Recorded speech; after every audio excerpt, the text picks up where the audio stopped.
Hi there, I'm Christy with DII.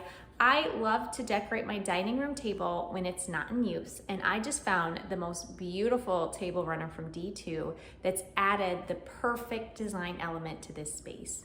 Usually I have some kind of centerpiece on my table, and I found without something underneath it, it kind of just looks like it doesn't belong there. But having this table runner makes the centerpiece look purposeful and really ties everything together to make it look seamless. So regardless of what kind of centerpiece I have on my table, this runner makes the look complete.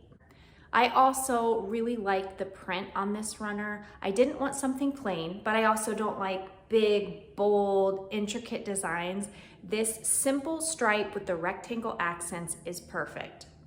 I noticed right away the quality of this fabric. It's made from 100% cotton, but it's very thick and durable.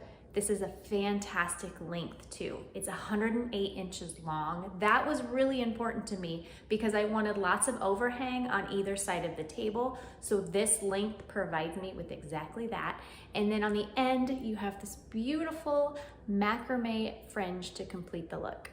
While this is a table runner, you could use this on other furniture as well, maybe like a buffet table or an accent cabinet. I really think that this table runner has tied everything together in my dining space and just gave it an overall cozier feel. And that's my point of view.